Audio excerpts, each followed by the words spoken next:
Hi, this is Henry House with Perquimanslive again. I have the honor to sit down and talk with Sandra Anderson. She is running for the Hertford Town Council, and she apparently is going to be our final guest on the show because one refused to show, and the other one we just couldn't get their schedule put together. But we'll do a quick video on that after I'm done with Miss Anderson. So thank you very much for coming. You're welcome. Thank you for inviting me. Okay, let's start off. We have a list of 13 different questions. And to excuse us, we do have our dogs corralled in the other room, and they apparently want to make themselves known. So, tell me why you're running for town council. Well, before I give you my really answer, let me just give you a little background here. When I retired in 2011 from working in Washington D.C., I had a great career and it was successful, and I asked the Lord when I retired, now I want to do something fulfilling and give back. I had no idea, I had no political aspirations at all. I didn't Okay. think I'd run for any political office. Um, I came to Hertford. My husband and I found a house here. We didn't know anyone here. We have no family here. And we just loved it here. We just could see, there were some things we'd like to see improved, but overall we found it to be just a charming little town. And so we bought a house and moved here. I immediately got involved in the town of Hertford. I joined a lot of organizations and wanted to learn more about the town that I was going to be living in. And I just got involved right away. I tried to get history. I talked to people who've been here for a long time and learned as much as I could about the town. And then I started watching the town council meetings, and I started attending the town council meetings. And I was like in awe. I was just like, oh my God, I could not believe um, the way these meetings were conducted, and the disrespect, and just the length of the meetings, just the way things were going. And I'm like, oh no, this can't be. Something has got to happen here. We cannot continue with this type of government.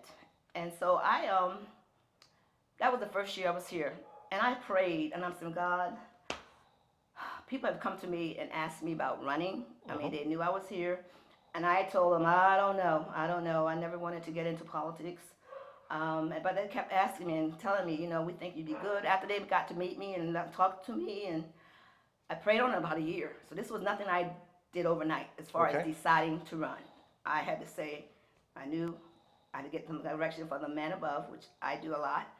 And after about a year, I talked to my husband and told him I really think I want to run. I think it's something I need to do. I have a lot of, first of all, I have been known to work very well with people. That is probably one of my strengths. Okay. I'm a people person. And I'll get to your answer in a minute. But in my job, I was in management in the Senate. I had never hired anyone hardly in my job. I had staff, but all the staff were given to me. There were people that other supervisor managers did not want to deal with because they caused problems and conflict in their departments. So my boss always gave me these people to be on my staff, because she at the time said, you have a way, I don't know what it is, of getting people to work together. Even different personalities. It's just something you got a gift. You just do. And so that's why I'm used to dealing with a lot of conflict, trying to get people to work together, see the good in everybody, find their strengths, and utilize their strengths. So when I saw what was happening in our town council meetings, I said, they need someone there that can bring some unity in that group, who can bring some new ideas, who can just bring some healing. Because I could see this town after a while, and talking to people, it needed healing. Okay. And before that can even be done in the community, our government has to be working as a team. I didn't see that team approach, or that team. I didn't see our group of counselors and the mayor, the whole group, all working together as a team. I saw some of them work. I'm not going to name names here today. I'm not. I just saw that there was it was division there. And I just felt before we can go anywhere, I don't care what kind of plans we have for our town, which we have many. Before we can do anything, we have to show our residents, other people who are planning to maybe move here, businesses who want to move here, we have to show them we have an effective town council who's working together for the same goal. We may not be on the same page all the time, but we respect each other and listen to each other's opinions, because I think it's good to hear other opinions. And sometimes you might realize what you thought was the best. Once you hear someone else's, you may realize, you know what, they're right. But my biggest reason for running, I'm gonna be honest with you, is to bring some unity and some decorum back into our town council and make our residents proud of our town council and want to come to meetings at town council and voice their opinions, because we need the residents' input in a lot of things, but our residents just stop coming. They're not coming to these meetings. And I'm like, okay, I'm not gonna say I'm gonna be the healer, but I think I can bring a lot to maybe get our community, our council, working in one accord.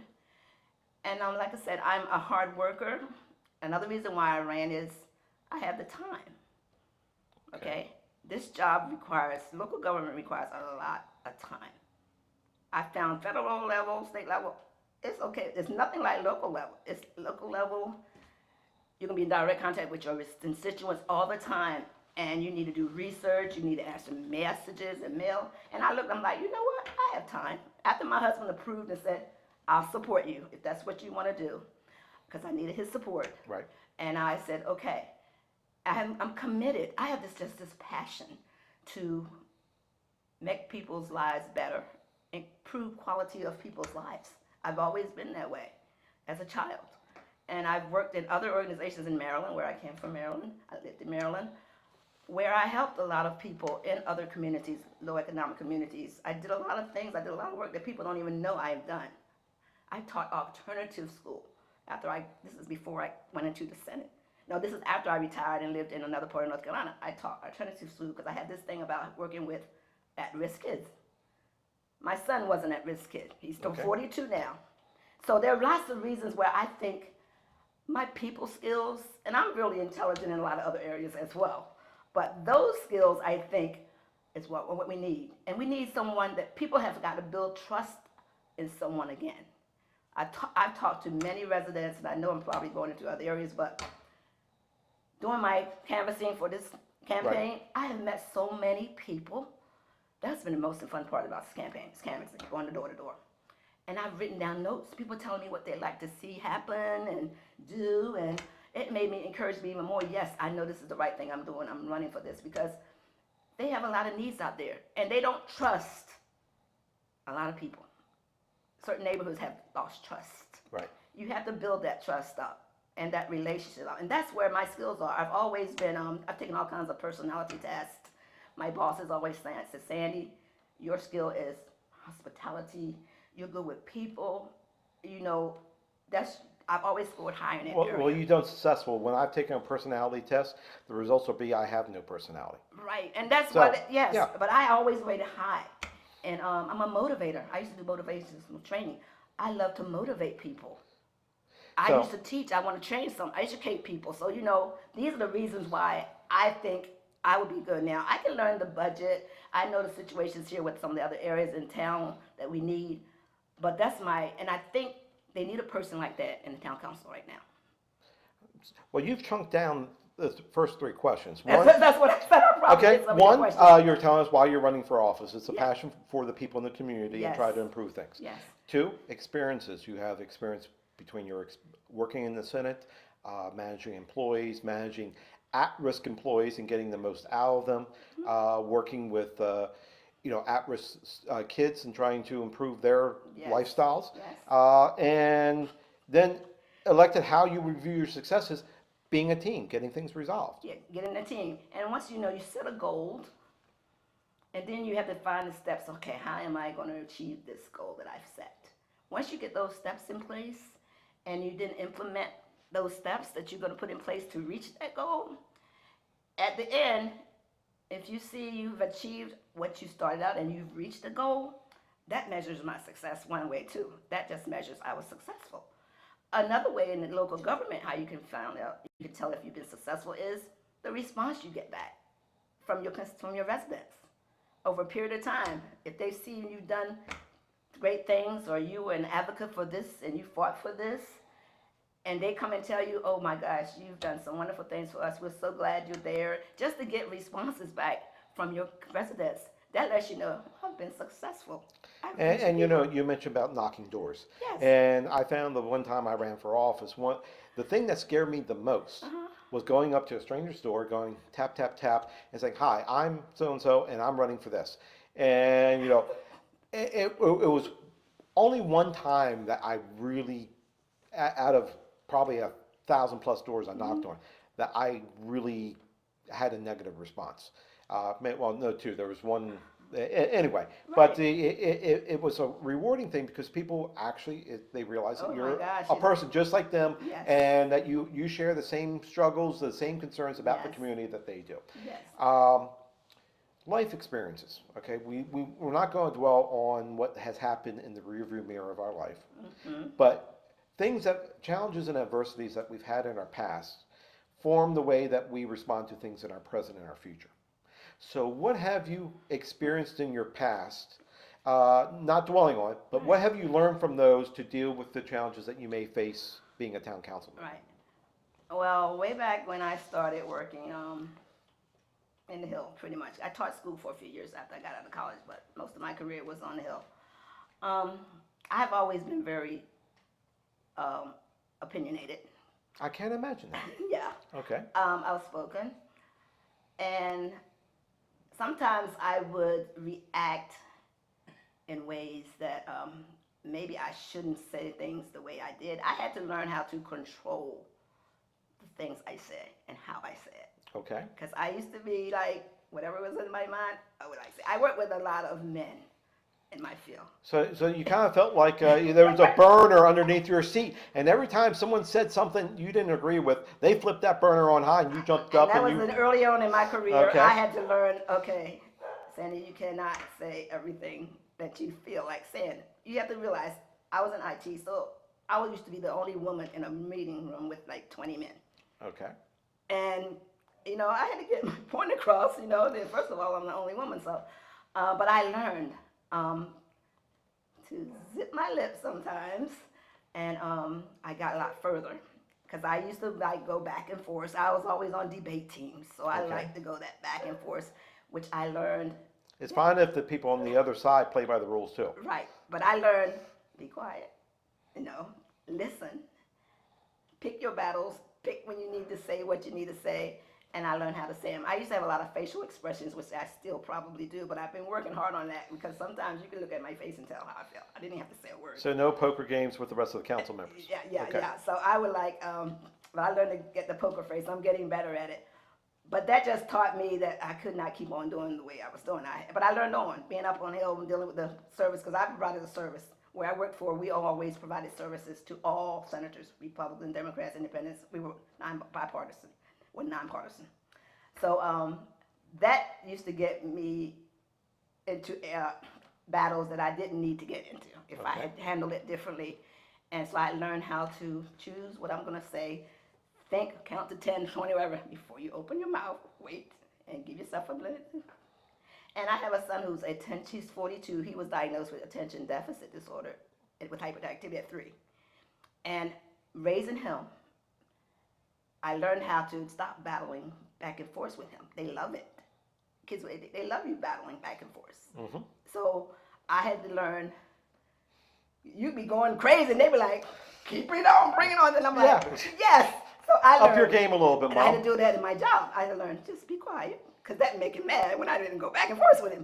So he's doing wonderful today, but I learned with him and other parents who had kids with the same problem how to handle. That's why I like the at-risk kids, because I learned how to handle a lot of them dealing with my own child.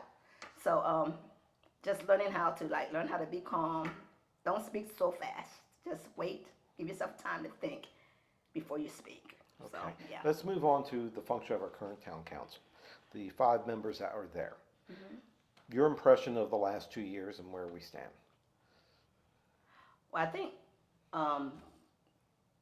3 of the 5 council men and women, and the mayor and two others. I'm sure people know who I am talking about, but I think they've done a lot. They have done a lot of, accomplished a lot of things. People might not even realize how much. Even although through all the adversity and the, dysfunctional meetings or whatever, I think they have done a lot. I mean, they had a lot on their plate to deal with, I think, Well, when they came in office. two of the members I think you're talking about are up for reelection. Right. You're running against them. If one of the two gets through, how do you see yourself fitting in with that composite of individuals? To be honest, I like a challenge, first of all, okay? Okay. I do. I think I would do fine.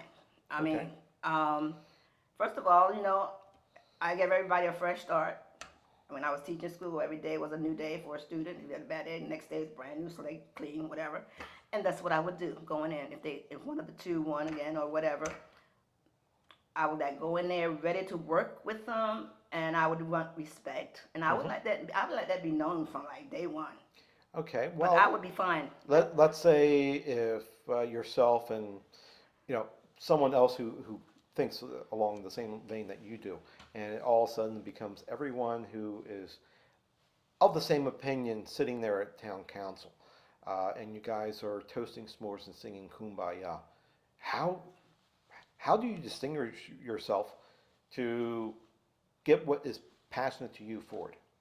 Get it forward Yes. to the one maybe that doesn't. No, to the collective, because all of you, everyone's of the same mind, same accord, but maybe you have an idea that is a little bit outside of what that circle of trust, and you want to bring it forward. How do you embolden that plea? Well, first of all, if I have my opinion that I see may differ from theirs or whatever, I usually always have a reason why I'm not agreeing, or I have a different opinion of things. I would always want to have a reason why. Okay. And a lot of times, I'm hoping that once I explain why I feel this way about an issue or whatever, they can start looking at the entire picture and like, maybe they, especially if my idea I think is the best one or a great one, and theirs is different. Maybe they will see once I explain. But you need to have an explanation. You just can't say I don't agree with you.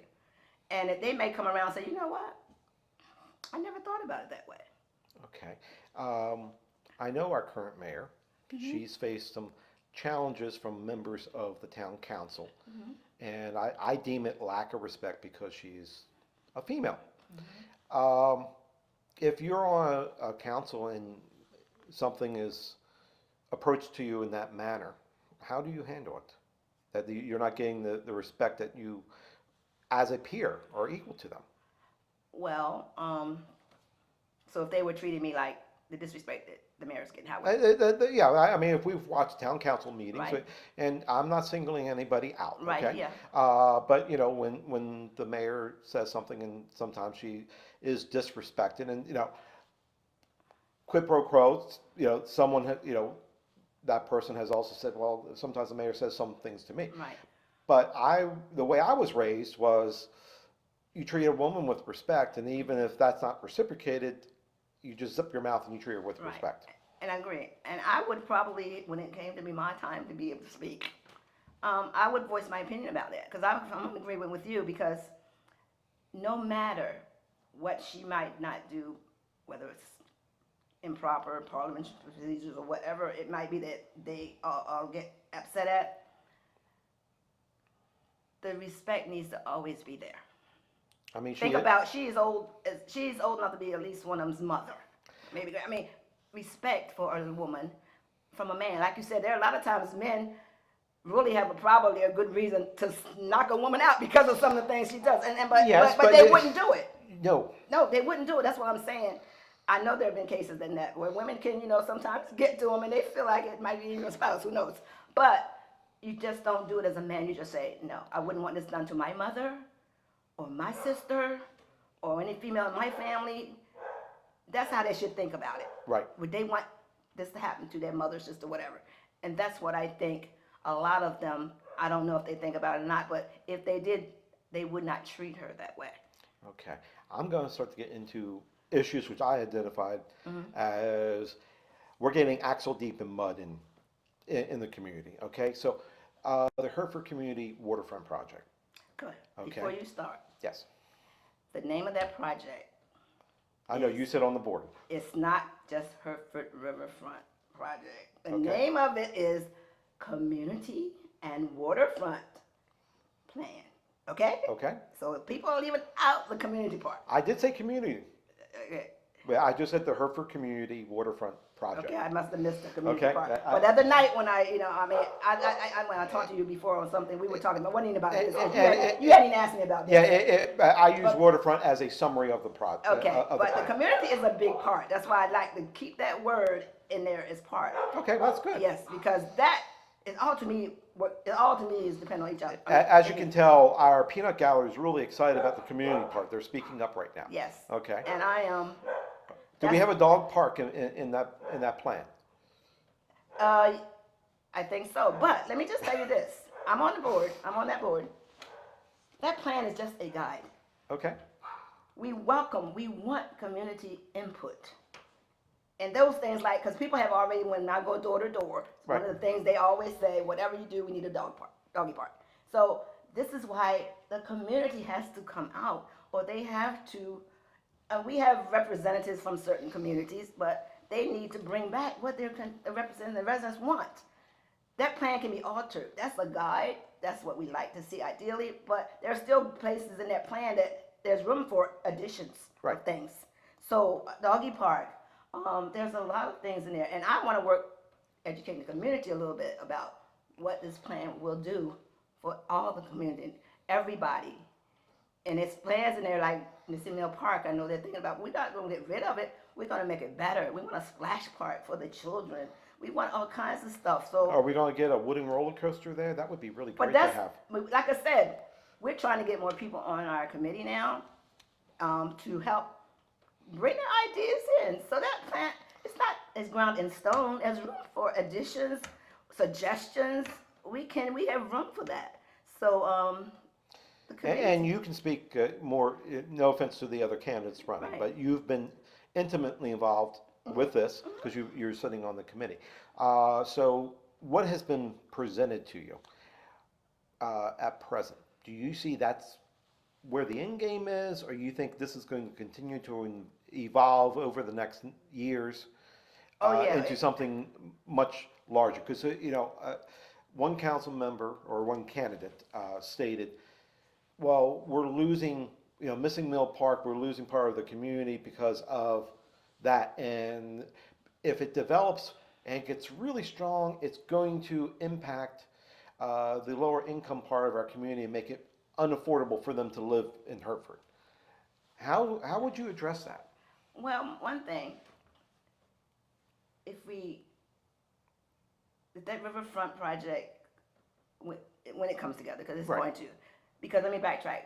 I heard there was a similar project done years ago here in town. Okay. Up there, they had all these meetings. It didn't go anywhere. And people say, "Oh my God, here's another one of these projects." It's not gonna go For my anywhere. friends who are watching, this sounds like the Hagerstown baseball stadium. Hopefully, this is not kryptonite. Okay? Right. But I think it's gonna attract businesses here. People at jobs. I mean, that don't have jobs now. We'll have tourism coming. We're bringing funds. We can maybe set up some workforce development programs. We'll have funds that we can do things to help people who maybe need. This is a quality of life Yeah, event but I in need the community. people need to be educated and told and explain to them how this can help your quality of life. And as And they it's not hear going it, to just push you out.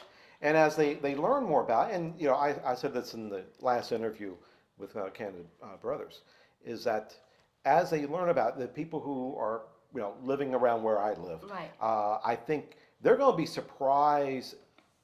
It's going to have a different impact on their life potentially than what the the nice rosebuds are going to be. Yes. Because it's going to bring a lot more congestion to this area. And I think, on the other hand, people who are living in West Hertford, they're going to see a lot more benefit because it's bringing more opportunities, more things, more diversity to this community Yeah. that benefits our kids growing up because there's going to be, like you said, be great to have the water park there. Yes. Be great to have other activities that I think we can start to mingle. And this is a place that the community should rally around versus trying to oppose. And and to let them know, I'm gonna just tell you, visiting neighbors, and see, my first canvassing took place over in the lower economic areas of town. Okay. I started there. Luckily, I had a resident there who went around with me, and I hit all those areas with my first areas I canvassed.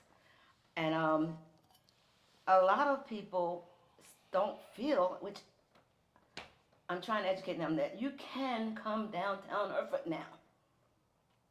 They still don't feel they can come downtown Hertford. It's like those days are over. You can come down and mingle with her. But I'm trying to, that is very hard to change because there are things that happen here that, happen in my town in Princess Anne, Maryland, over in Eastern Shore, little town just like this. I mean, racism was alive and well when I was growing up. I mean, it was.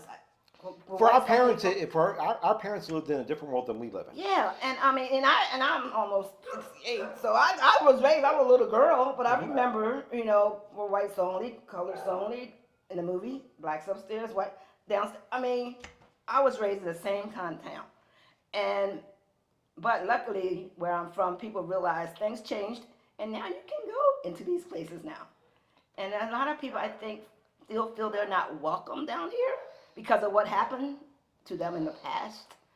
But that was then. This is now. And that's what I'm trying to. And even the composure of the people who frequent downtown. Because Yes. my wife and I, we frequently walk downtown.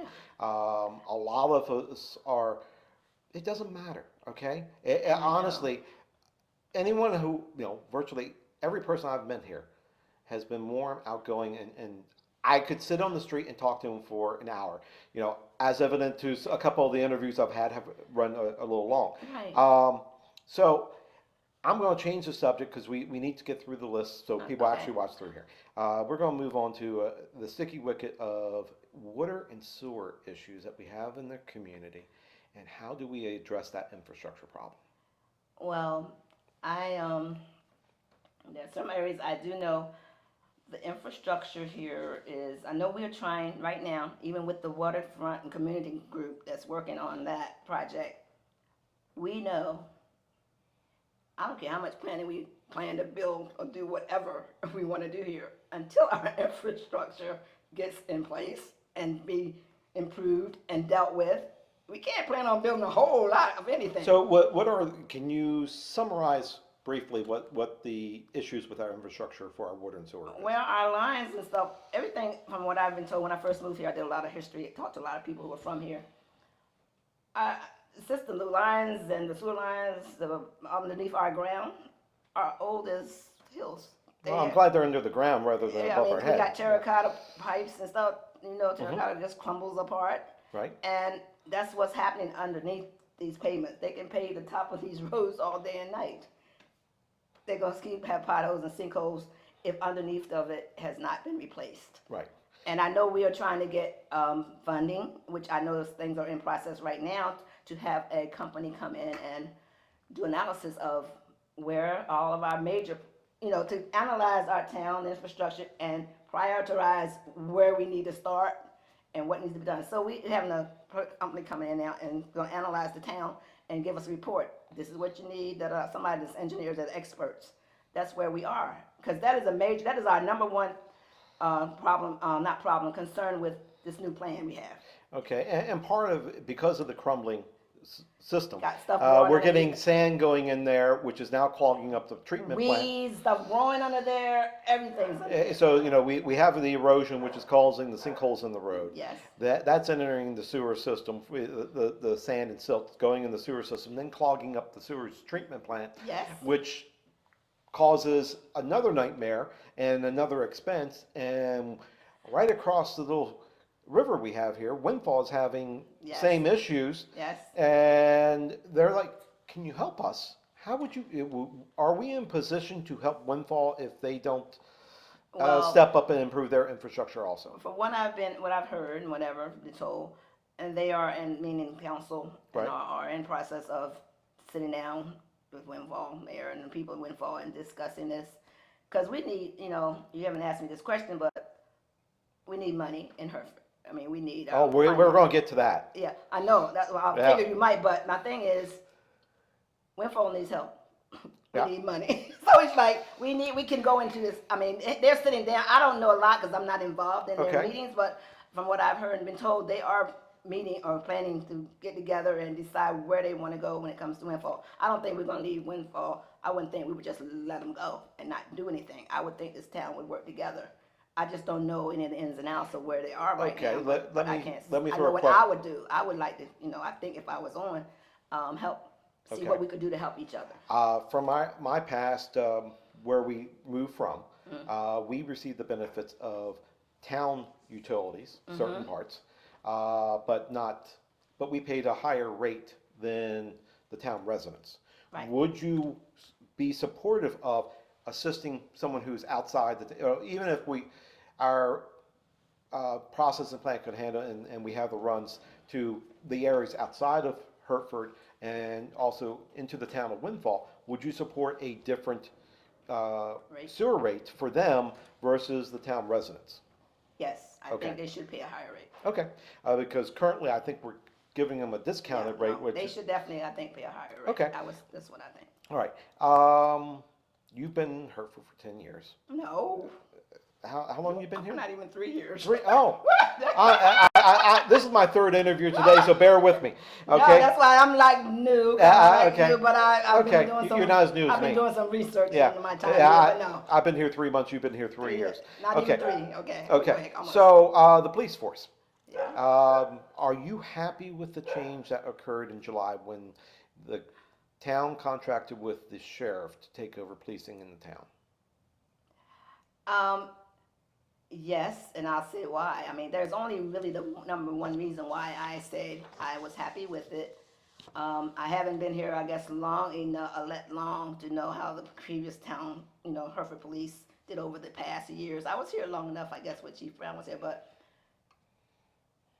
we were in a we're in a financial state, and that is my number one reason for agreeing with Okay. that. As long as the sheriff's department was given the resources they needed, additional, to take on that responsibility. Well, in talking to one of your opposition, Yeah. his statement was when we had a police chief, Mm-hmm. we had 3 cruisers on 24 hours a day. Under the sheriff's department, we have 3 police cruisers on 24 hours a day. Plus, we have the resources which we had previously that we had the county. If something got too much for the police force, the county could come in and help. We've kind of erased some of those boundaries, and the county is coming and going, and so the sheriff's office has kind of a good reign. Do you feel that they are adequately equipped to deal with the issues that Hertford has going forward? Some of the violent crime, someone pointed out, well, there's a lot of shootings taking place. Well, that might have been testing the waters to see what the response was. I'm not sure where the drug issue is in the community, but I think that there is an issue that in any community always needs to be addressed. Does our sheriff's department have the resources they need to be effective to protect the members of Hertford? From what I know, my knowledge, Okay. again, because I'm not there knowing everything that's going on between the sheriff's department, Yep. and not because I'm not on the council or anything yet, but I think so. I'm gonna be honest. I have seen more the presence of the sheriff's department more than I ever saw when we just had the Hertford Police. Their Okay. presence around, just driving around. Honestly, even in my neighborhood, I've seen them. I very seldom saw the Hertford Police where I live or whatever. I have spoken with people who live over in Winfork, the development across 17, right across from Winfork Road. They see they're like really pleased. They say they see the presence there is amazing. The sheriff, they walk around, they talking to the people. Right? and they have conversations with the people. So she said that has never really happened. So just not me, but just talking to the people who live there, I think they're doing a great job considering like with anything new, there are going to be little things you're going to have to tweak and make better, improve. But you take the statistics of the calls they may get, how long it takes them to get to come to the situation, um, and you look at that. You look at those reports and see how long it's taking them when they get a call for them to get on the scene. And da da da. You look over that report over a period of time and see what their response time is, see how long it took them to deal with the situation, and you take those statistics, and that'll tell you a lot. Okay. And you made the statement about saving the town a lot of money. But ultimately, do you feel Hertford is a safer place today than we were 6 months ago because of the change? Because Well, dollars and cents are great to save, but ultimately it's about the safety and protection of our community. it is. I'll put it this way. I don't feel any less safe. I mean, no, I feel just as safe as I did. Okay. I do personally, All right. honestly, yeah. And I mean, I've heard about a few shootings here, whatever, whatever. But coming from the Washington D.C. area and working up in there, like this is nothing. Yeah. This is nothing, okay? But Yeah. so, but Where no. we just moved from, they had a murder and a second degree attempt, and it was a young teenage man who did it, and that's within the last week. Yeah. So next issue, Miss Hurdle's stepping down as town manager. We need to get an interim town manager, which Yes. I presume the current town council is going to have that resolved before you step into office, potentially. Yeah, I think so. I hope. I hope so. Yes. But in the recruitment solicitation for the next town manager, are you looking for someone who is young and moldable, or are you looking for someone who has seen challenges a time or two and has dealt with those challenges and has been successful? I'd rather see someone who has dealt with these type of challenges before. Okay. I know young and starting out is you could get them for a lot cheaper price, I'm sure, as far Right. as salary. But look at what would be best for our town.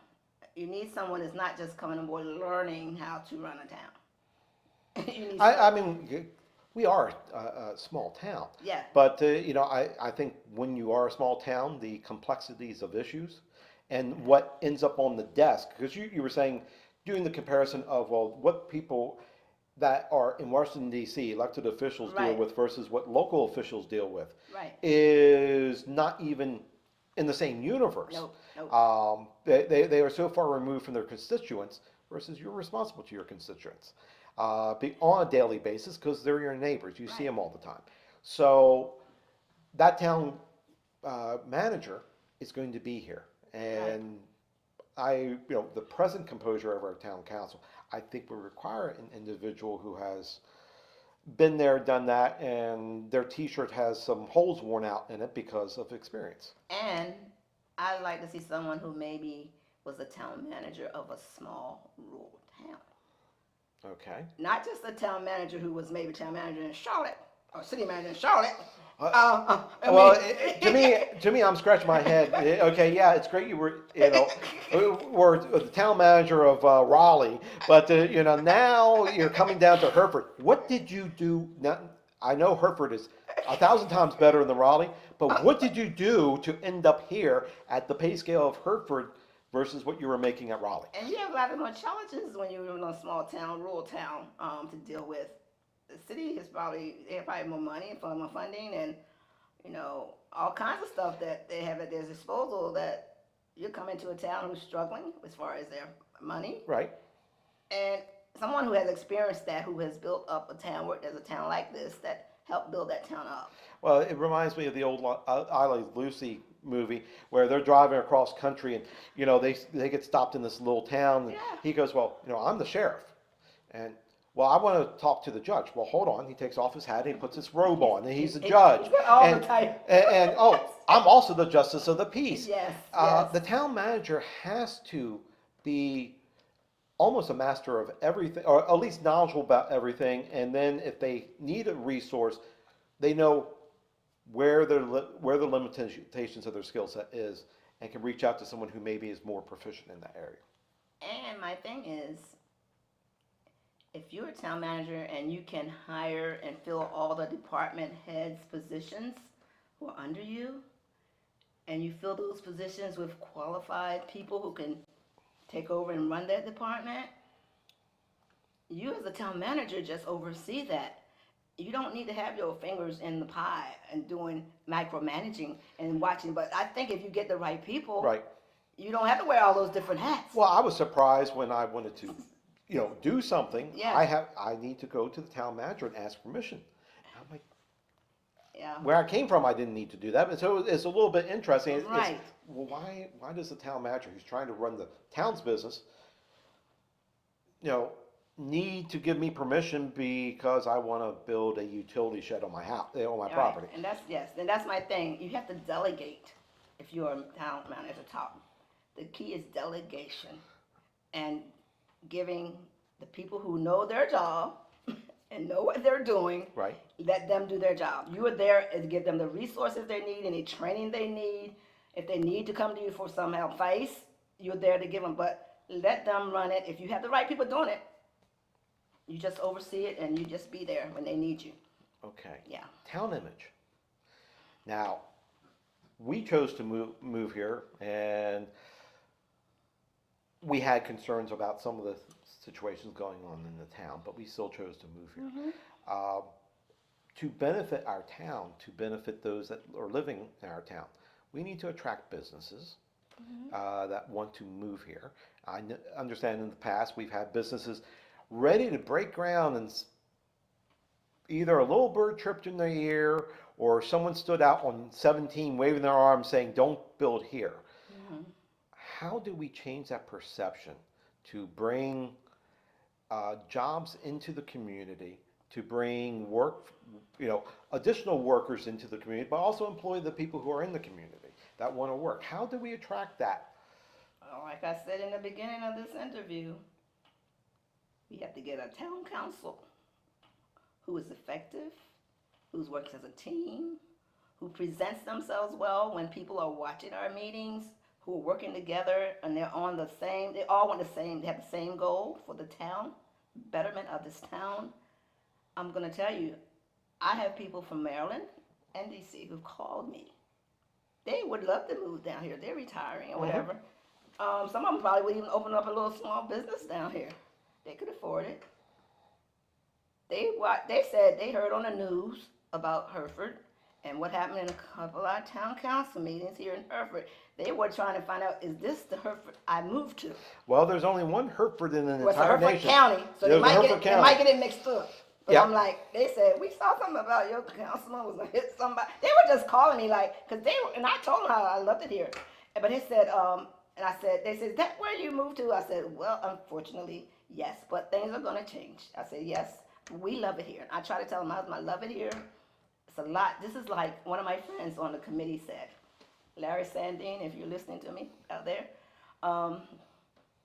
he said, Hertford is like, we want to transform Hertford to a sparkling diamond, Okay. which is in an uncut gem right now. It's not uncut, but there's a sparkling diamond that Hertford can become. So, okay, But I think it's you're the town council member. Yes. You're getting out your polishing tools. Yes. Okay, you have your little chisel to start to chip away at Yes. that diamond, so you Yes. get the maximum brilliance from that. Yes. Okay, and keep that thought, because we're going to hit on that in a couple more questions. But I want you to think about how you're going to answer that. Okay. Our town finances. We have a glut of money sitting in the electrical fund, which can only be used For the electrical fund. Okay. Water and sewer. We apparently discovered that a few years ago that we have a large bill that needs to be paid back. I heard about that. Okay. I'm learning probably as much as you are about that. Our town council members approved raises for our employees, attempting to improve morale and retain employees. We are paying for health care for town council members. I was surprised. You were surprised, okay. Yes. Would you advocate paying for, essentially, non-employees, Yeah. okay, um, people elected who could just as easily not have run, would you advocate for you to receive health care? No, I Okay, would not. all right. I mean, I at mean, least in, if they were full time, considered full time employees, whatever, whatever, maybe. But no, well, I mean, it's an elected office versus going through your HR policy. right? Yes, no, I wouldn't advocate Okay. paying health insurance. Would you advocate for town council members to receive education reimbursement? If the education had anything to do with their job, they're currently doing. Not well. I mean, No, I no, could because see I think they have a budget in their budget for them to go to you have a training. personal fund for Right? private No, training, no, educational. but for college credit courses, No, but okay. that just to get training to become a better town council person, yeah. But Okay. for college, no. Would you advocate for town council members to have um, access to personal property of the town, i.e., residences, vehicles, the big pen? Should you be able to take big pens out of the town office because you need a writing instrument? Oh, big pens. Yeah, I'm getting No, really petty there with the that's big real pen. smart. Yeah. Okay. Well, you shouldn't be. Put it that way. It should not be. Okay. No, I would not think you would. I mean, if you have a town Working in council the meeting, government. But anyway. yeah, if you have a town council meeting, you put the the blotters, the Yeah. pen and paper No. there. Okay, yeah, that pen and paper I'm leaving with. Okay, Yeah, I'm yeah. sorry, but if you're walking around and say I have nothing to write with, and the town manager hands you a pen, you walk out with her pen or his pen, then I'm kind of scratching your head. Hey, is that really right? So Well, I kind of diverted off things, but our no, finances. that's okay. But I'm our- like a pen. yeah, but our finances um, are not real strong. No. We have a challenge. Our tax base was raised 17 cents a couple years ago. So we can't, you really don't want to go back asking a raise. Keep taxes. Okay. Taxes, yeah. Ways that we can improve things is improving the value of property in the community. Yeah. Bringing additional business into the community. And residences, and that they will use like more utilities. I mean, things Okay. like that. I mean, businesses too. Would you advocate with like some of our rental properties and with the rental properties in the community for residences? Would you advocate requiring that the rental properties are registered so we can get them on a list so they can be maintained properly? Oh, most definitely. I mean, the importance is yeah. for the health and safety of the Yeah, that should the be town in every residents. town should have that. Yeah. Okay. Yeah. So and unfortunately that fee gets passed on to the renter. Right. But at least we start to Or- get a list Yeah. of what we're doing. Would it be passed on to the renter or the landlord? Well, the landlord's going to pay for it, but the landlord's not going to eat that Well, cost. he's going to raise. I their mean, rent. He may raise their When, rent. when we tax that CEO or that Yeah, well, major they're gonna raise it, corporation, yeah, they're gonna everything get it trickles back. down. Yeah, Okay. yeah. So it's how do we improve our financial situation? How can we, if we're looking at possibly paying 80, 90, $100,000 for a town manager to lure someone here, but the average town employee is making $21,000 a year. Mm-hmm. How does that sit with them? How do we negotiate that? How do we work through those challenges? Yeah, that's a really good. Well, that's a good question. Well, we have to be more responsible. Like, from what I know, again, I've been. You're not privy to all the inside Right, information. I'm not. I just Okay. know that there was money here. I guess back in 2019 when the election and the new. Well, in the summary, But I just want to. Yeah, go ahead. doing my research, and I'll see if I can help you out. In 2019, Mm-hmm. we had a 15% reserve. Prior to 2019, we had an 85% When you reserve. said 2019, what months are you talking about? Well, at the close of the year. June, Here- June 30th. That's Uh, the close of the year. okay. Okay? The people who are currently sitting on town council Uh-huh. were not, okay, two of them were on town council at Yeah. that point. Mm-hmm. The mayor and two other council members were elected in November post Yes. that. Right. So, there was maybe a misrepresentation of facts that, so we went through roughly 70% of our reserves. Between June 30th and December when they started. Yes. Does that amaze you? Um, it amazed me that it happened, but it doesn't amaze me how it happened, considering I think who was in charge at the time, Okay. who was responsible for the money at the time. You just drove down, in front of my house. You saw these beautiful street lamps. Right. Um, would you classify that as a boondoggle? Uh, because it was not the lowest bid. Oh yeah. Okay. Yeah, I definitely didn't know. I did not agree with um, how they chose the person they chose.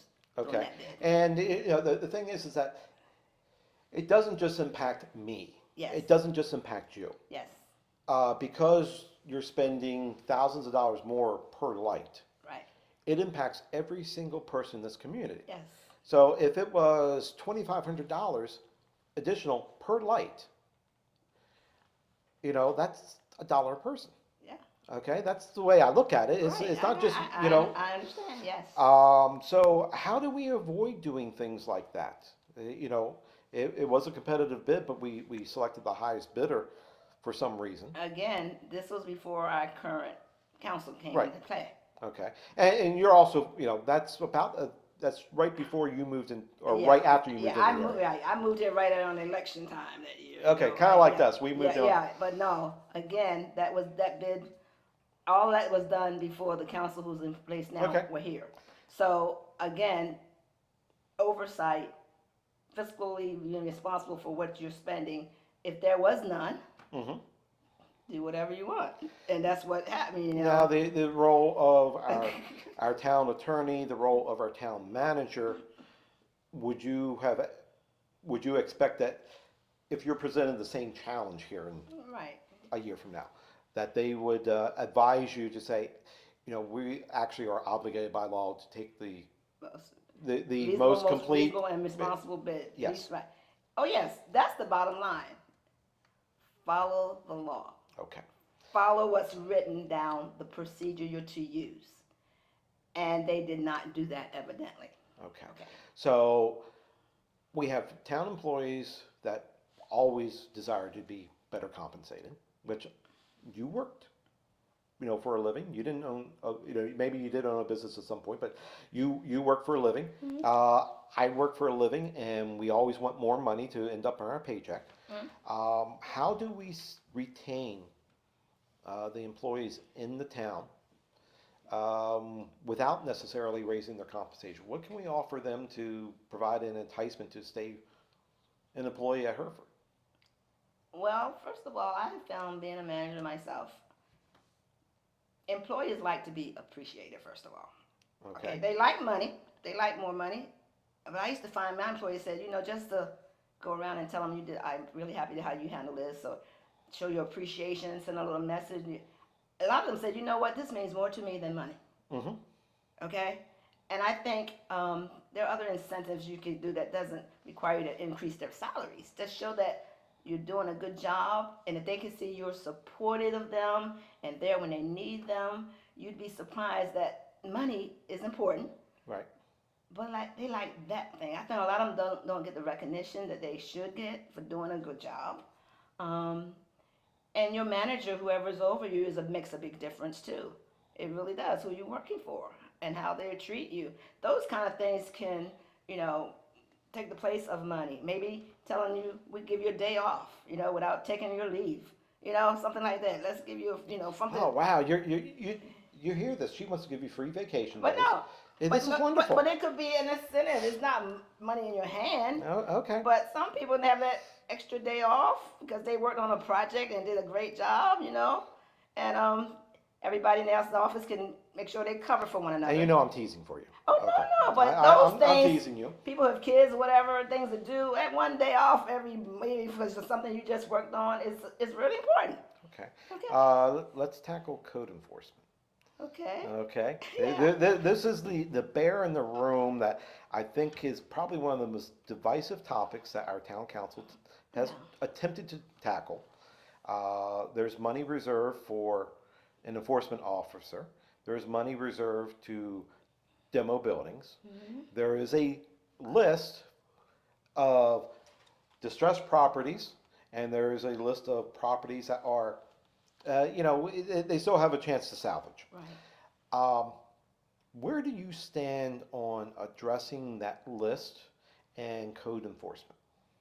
Well, on the back of my little hangers I gave out to my people I'm going around on the back, that is one of the things I do advocate is we need a code enforcement person. Okay. I am all for it. I've Right. been visiting houses is another thing. By me canvassing door to door, I see some of the situations people are living in, and they live in them. I can't even believe some of them are living in them. It has to be. We need. Are the properties they're living in, are their own properties or are they leased properties? Most of these are leased, rent. Leased. A lot of these Okay, are rental. so if they were rental properties and we had a requirement of a landlord register the properties, Hmm. then an inspection program for those properties, we could improve the quality of life for those living in the properties by just having an enforcement program doing that. Right. Okay. Yeah. Um, But it needs to be some of the living conditions. And there are people who even own their properties who don't have money. The elderly ones, Mhm. they own their homes. They own Social Security. Some of them, that's all they have.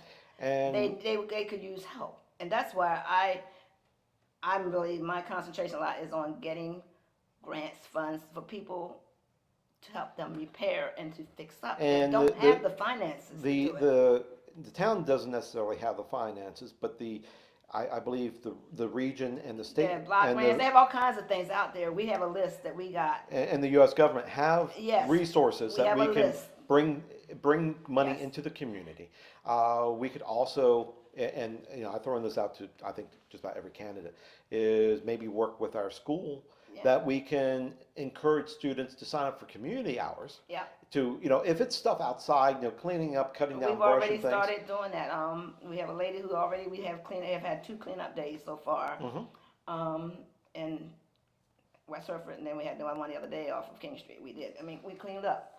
And my suggestion, so we have a committee now. We just got put together of citizens who are concerned and want to help people that can't get out and clean up. They Right. may be too old. They can't get out and clean. So one of my suggestions was to check with the schools, high schools, and see if some of the seniors or juniors becoming seniors could do community service to graduate because they needed to graduate. I mean, and they could help, pull weeds, whatever, cut grass, and earn community service hours when they did that. Now, as a potential council member, would you be supportive of the town council securing programs for our local citizens to be able to have a pathway to ownership? To be, yeah, a lot of people do own the properties in town, Right. but we do have a large lease base. Right. To find a pathway to ownership, maybe incentivize those that have rental properties to possibly consider, a property exchange. Right. They could rent, but they now could be maybe buy the home wherever. Right, they rent and it. in exchange for that, we have other Mhm. properties that they could develop to continue to generate rental income. But now the citizens are starting to own because when people own things, I think they try to take care of them better. Yeah, I think so. They develop a sense of pride Yes. because hey, I own that house. I've Yes. paid rent for the last 30 years, Mhm. but I own that house now. I've been living there for 15. I finally can say I own that house. Yeah, I have a mortgage. I'm doing the best I can to maintain things, but I own it. Yes. And that's a pride that instills in the community, can be magnified throughout. Yes, I like to see more people be able to buy homes. The problem here, the challenge I should say here, is a lot of them need jobs. You need a job to get a mortgage.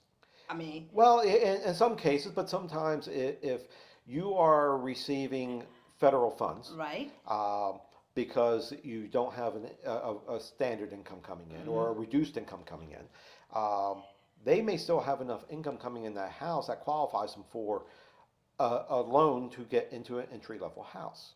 Well, if that's the case, then I think most people, and I know I've heard from some councilmen or whatever that people don't want to buy, they just want to rent.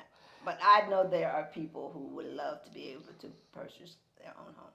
And we have limited properties in the. Right. I Yeah. mean, we have some If vacant. we We can we have find, about 80 if, vacant lots in the if we could community. find a way that a lot of the people who rent could own, I think the majority of them would want to do that. Um, and I know I've heard that, from councilmen that think gentrification is going to happen. They're making people leave. They're going to be trying to push them out of their homes, and the wealthy people are coming in to take over. But But that isn't that the case we have now?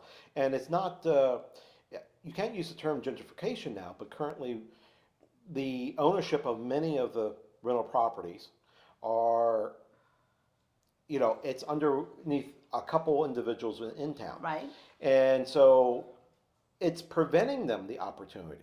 And right. it's not, I I guess understand. I get weary of hearing it's about skin color. It's about the people. No, it's not about skin color. But see, that's why I say we gotta. It's very hard changing adults' way of thinking. That's been inground in them all these years by people just pounding in their heads. It's about color. It's about color, and it's not about color. But that's where I want to come in as a woman of color to try to educate the people to say no, no, no, no, no, no. You can do this. There are ways for you to do this, and it's not going to be based on you being. I know it still happens out there. I'm not going to say that doesn't happen, but that's not the case a lot of times these days, and that's why I'm trying to get out of their head. Stop thinking the way things used to be, Right. and that's the part that's not easy to do. It's not because we grew up that way. Yes, Okay. And, and you still have people who think like that you follow. so what we need to do is find some way to communicate, utilize what resources are available beyond our town limits, Right. that can help educate people in our town for a pathway. Right. We also need to find a way that we can get businesses in the community that can provide opportunities for employment for those that want to Right, seek and work. even workforce development to give people some training skills, and maybe they need to be retrained or learn some new skills that they don't have now. And, And we're coming provide out of that COVID. Yes, yes, And, just about every place you go, you see there's a help wanted sign. Places are Right. reducing their hours because they don't have the enough. staff. Right, yes, So, this is the opportunity, but we also need to attract, you know, corporate partners into our community that can provide jobs for those that aren't able to drive 20 minutes to Yes. Edenton or right. 25 We minutes don't to have that Elizabeth City. transportation system in place for Right. them to get anywhere but somewhere local. And tourism will bring in money. Like I said, a lot of this, a lot of ways that we can bring in revenue here that can help us do some things for our community. And then part of our community riverfront plan is we have a list of grants that will help people fill houses. I'm working in that area a lot on this committee Okay. because that's my passion too, is to help the people who can't afford it to have a better life, to fix their homes up. A lot of these homes are not insulated. A lot of these homes, the windows are not great. I mean, a lot of these utility bills go down a little if some of that was done for their homes right away. Insulation and Mhm. window sealing and things like that. Little things like that would help their utility bills some. Right. But they don't have the finance and funds to do it. And that's where I'm going to try to play a big part in finding these people, my people, other people. They don't have to just be black people, but people who don't have the income. Okay. Now, last question. Okay. Remember, I asked you to think about this, about going forward. Hmm. Okay. With words, I want you to paint a picture of Hertford a decade from now. After you have successfully managed 2.5 terms as a town council member, what is your image of Hertford? I see Hereford as this charming little town that's going to be well known across our country for the Okay. beauty, our water, just a town where when people are traveling down 17 till that new bypass, till 85 or whatever comes through, whenever that may be, I hope I live to see that. But when they're driving down 17, maybe going down to Jacksonville, North Carolina, or wherever, south, and they just need a place to just spend the night. Okay. They see little signs that leads them to downtown Hereford, and they said, let's turn off and go downtown, and they see all the things we have down here to offer them, because we like to get a little hotel or whatever in, and be sitting on the waterfront, outside, get a little sandwich from the little boutique, or the bakery, or get a sandwich, some bakery food, or go to a restaurant and get some food, and go out on the water and sit and eat lunch, have some little entertainment. That's what I like to see, that small town charm. So I think a lot of people that come in from the city, they ready to get away from that. They want to come to a small town. So, to quote Field Dreams, if you build it, they will come. They'll turn off the highway not knowing why. Right, and that's They'll drive, and they'll pull up in front of your place, right. not knowing why, but it will give them a feeling of their youth, a feeling of Yes. relief, a little Yeah, bit simpler yeah. life. Take them back to a time and place. Yes, I like some little diner, come down or whatever, go back in time and we want some welcoming when you're coming down from Elizabeth City to Hereford on the 17th. We like to see some nice board signage or whatever, beautiful, and make it be appealing as they're driving. Like you coming from going to Eden, coming north from down south, going through Maybe Eden, we should get the toward guy who does Eden. the south of the border signs. He could Yeah, put signs up yeah. for us. They need something on 17 to just attract them and draw them into town. And I think if we get that, and then they turn off and like, oh my God, this is a charming town, and like, oh, this is a place, and they'll tell their friends about it, and it'll be one of the places to visit on the registry across the country. Hereford, Okay. North Carolina. But you moved to Hertford for a reason, and Yeah. I'm going to end it with this question. You moved to Hertford for a reason because of the charm. Yeah. By Small town. by getting the influx of a lot of people from the great north. Mm-hmm. Okay. Do we start to lose some of that embodiment of Now, the I didn't charm? tell them. I didn't say they had to move here. Oh! They're stopping and driving through, and they're going somewhere else. They're not moving here. They're just like, this is an overnight stay. Okay. Great town to come for the weekend and go back home. But your friends, yeah. are looking for places to Yeah, retire but to. there are people that are going to want to retire here. But I think tourism will drive. I mean, that'll come even quicker than people about maybe even moving here. I don't know. But no, when I was talking about that charm and all, it's just having them come for the night or the weekend or for the week, for vacation. Well, in order for them to come for the night or Yeah. the weekend, they need a place to stay. And we have no hotel. We have Yeah. one bed and breakfast. I think we are looking at a couple.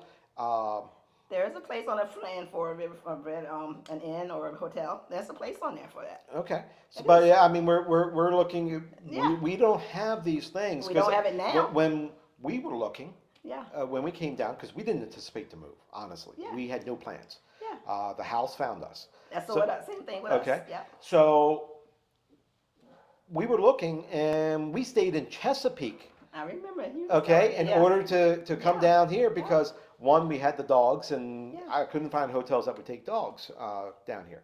Yeah. But that's a long haul, Yeah. and that we ultimately decide, yeah, this is where we want Oh to yeah, be. that's most definitely on the plan. I mean, to have hotel or whatever we want to call it. Yeah, so people can have lodging. Okay, Oh yeah. all right. So, So I really appreciate the time that you gave us today. well, thank you. Okay, I enjoyed it. I want to encourage everyone to get out tomorrow, which is Saturday. Or early voting is open to Yes, how late? 3 o'clock, 8 to 3. 8 to 3. And then, That's the last day of early voting. okay, then come Tuesday, November the 2nd, 2021, we have 2 polling places, and they are, For people in East Hereford, it's the courthouse downtown. Okay. here. And people in West Hereford, it is Louise's Event Center, which is most people know where that is. Okay. That's from West Hereford. and what are the hours that the polls are open? 6:30 a.m. until 7:30 p.m. Okay, so if you can't make it out to the polls, can they reach out to you or Oh, yes. okay and say hey or do this Yeah. send a message to Perquimanslive Right. and I will try to farm it out and there's no pressure regardless of which way you're going to vote, what candidate you're going to support. The important thing for all of Hertford is that you get out and vote. Yes, so we have a team of people ready to pick up people. So if you can filter that out to me or whoever. And obviously, she would love to have your support. Obviously, yeah. And as all the other previous candidates on the show would love to have your support. But the big Bottom thing line is is to to vote. get out and vote. Take that, use that right to vote, and just please don't stay home and feel my one vote won't count. Please just get out and vote. Thank you. I've seen elections that come down to there's a 10 vote difference, and you sit and you look at your better half sitting across from you on the sofa or the kitchen table said, if we would have gone out and vote, and if so and so would have gone out and vote, this could have changed the election. Don't let that be you. Get out and exercise your right to vote. And again, thank you for watching this series. I would ask that you like us on Facebook, give us. If you subscribe on YouTube, that would be great. That would start to get our messages out. And we're moving off of the political spectrum here. We're going to start talking to some business and community leaders. Hoping possibly to have some of our town council, maybe even county commissioners join us going down the road. But right now, I'm almost politically worn out. So I understand. I've been in your shoes. I've run for office. It takes tenacity to get to the point that you're at, and anyone who puts their name on the ballot, you have my respect. So thank you, and have a great day. Thank you.